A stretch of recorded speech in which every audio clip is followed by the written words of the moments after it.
Hey guys, welcome back to my channel. It's Isaw here. So today I'm gonna teach you how to find a good niche for your YouTube automation. Wala nang paligoy-ligo pa, let's get straight to the point.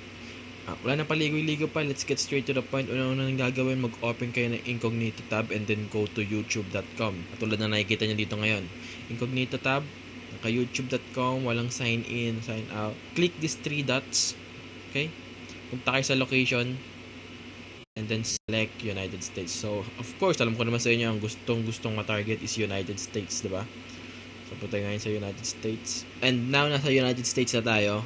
Kapag naka-incognito tab tayo, yung YouTube videos na lalabas natin is unbiased. So, hindi pa niya alam kung ano ba talaga yung gusto natin panoorin. So, lahat ng mga trending niches ngayon sa YouTube Shorts is lalabas dito. So, ang gagawin natin ngayon is mamimili na lang tayo ng kaya natin gawin. Unang-unang tips para sa inyo guys, kung pipili kayo ng niche na gusto nyo, first is kung kaya nyong gawin. So, kaya nyo siyang i-edit, kung paano ba nila ginagawa yung editing style na yon.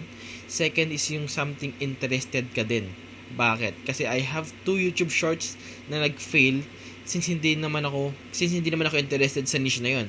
For example, gumawa ako ng YouTube shorts about basketball and then fitness. So, bali hindi naman talaga ako interested to basketball. Mga kilala ko lang dun is yung mga sikat, mga sila LeBron James, Stephen Curry, pero hindi talaga ako interested. So if magdidig deeper pa ako sa basketball, hindi ko na alam talaga. Kaya nag-fail ako doon.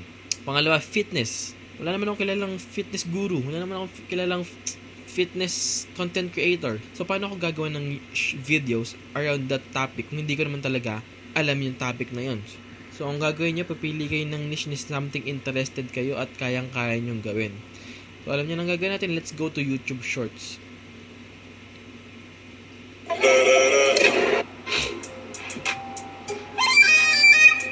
If you see something faceless, saka lang natin sila. So, ito din naman ito faceless. So, ang goal natin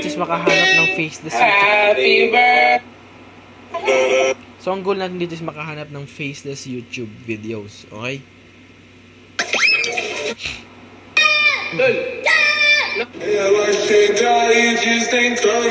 He fell and his Yo.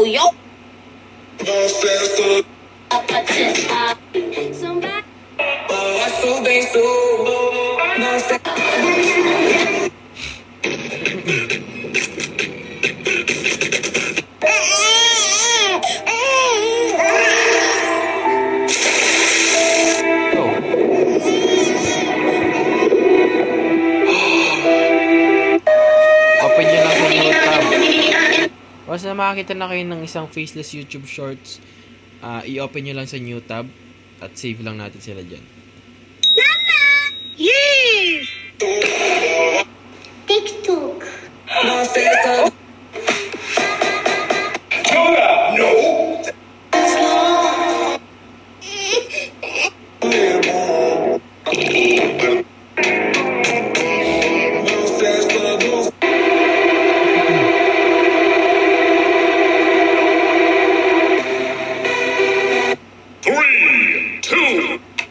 Hey, that's mine!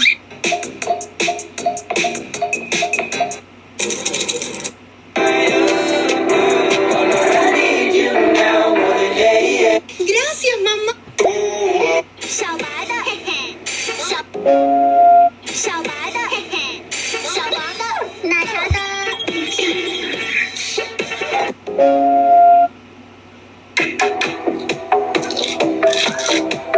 Muchas gracias, afición. Esto es para vosotros.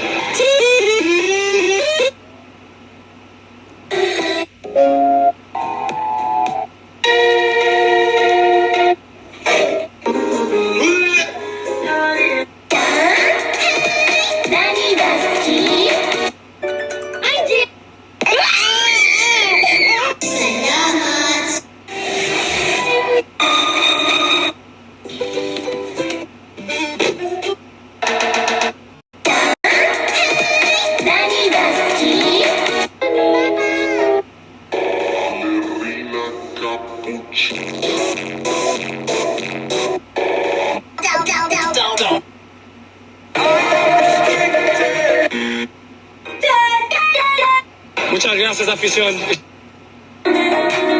Bagong niche tong ganito. Muchas gracias. Open natin yan.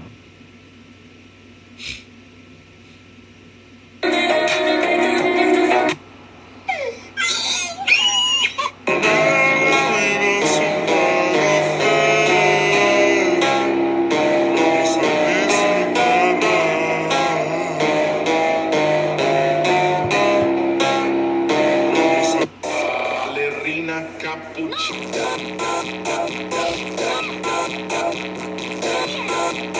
Ballerina cappuccina.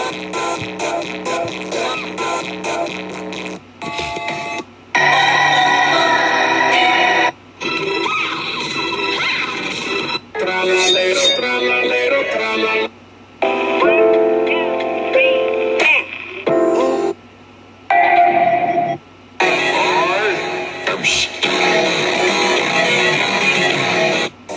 Ballerina.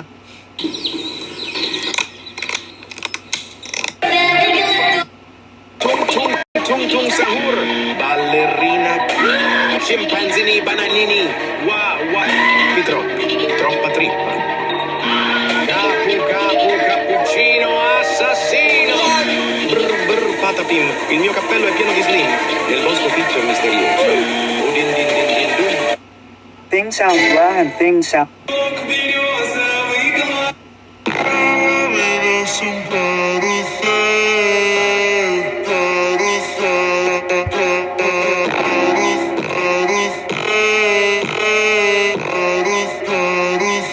Na festa do fim de semana.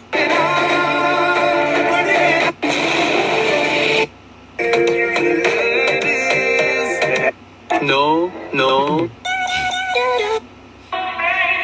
Boa, sou bem, sou. Tralala.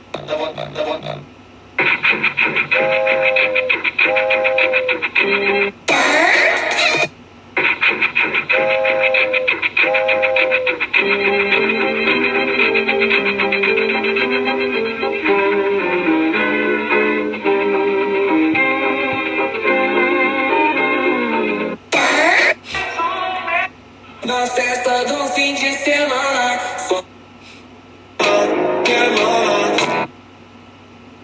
Na festa do fim de semana.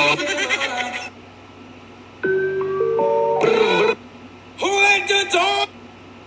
What's my mom now? Watching.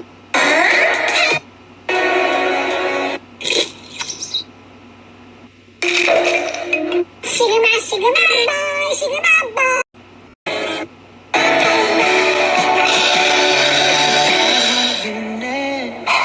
Cappuccino.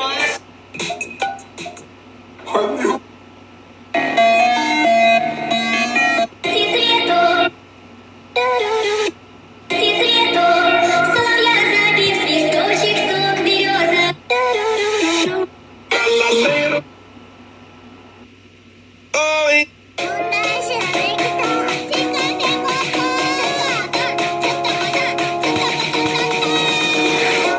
Cappuccino. Na festa do.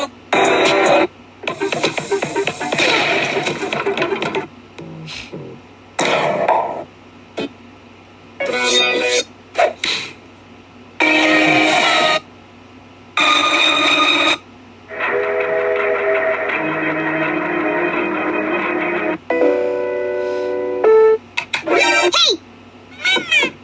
Capu capu cappuccino.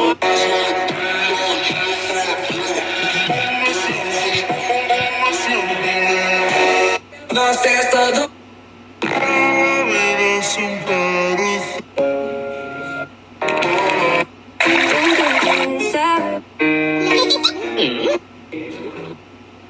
Tum tum.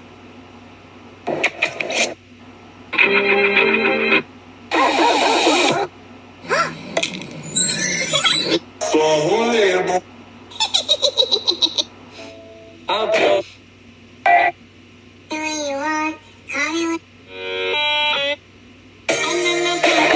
Na festa do.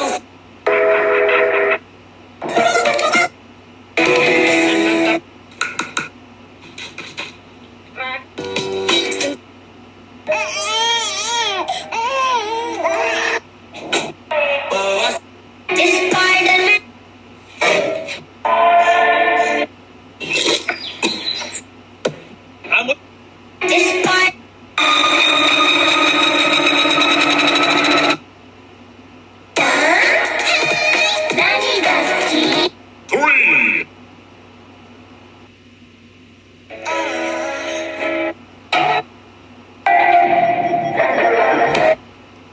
we already have 1, 2, 3, 4, 5, 6, 7, 8 channels na gumagawa ng YouTube, ng fixless YouTube automation.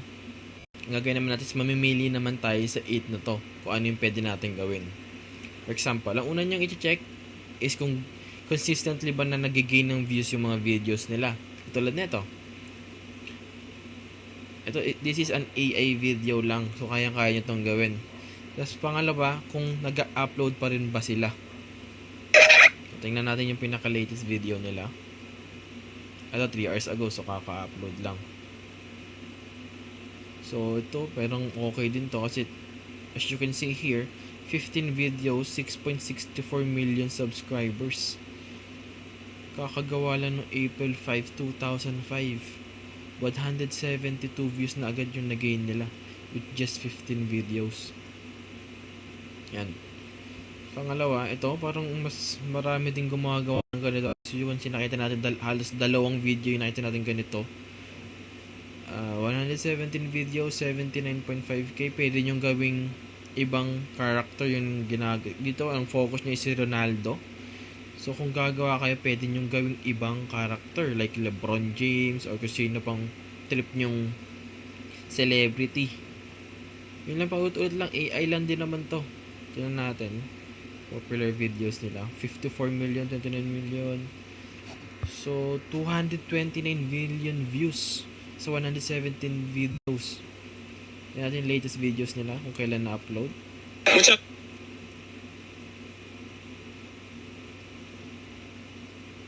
9 hours ago. So, yun, nag-upload pa rin sila. Pangalawa, si Douglas Troll. So, ito, mostly compilation yung ginagawa niya. Others. Meron siyang 2 million views. So, ito, hindi pa ito monetized probably. Meron na siyang 3 million, 3.1 million views. Yan. Ito naman is AI videos again.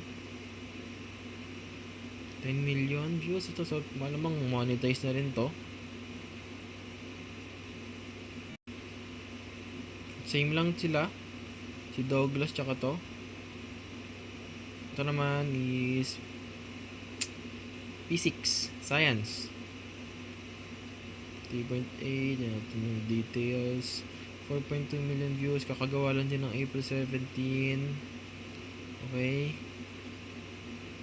Ito naman is about cats. So, mahilig kayo sa pusa. Pwede nyo gawin to. 5 million views.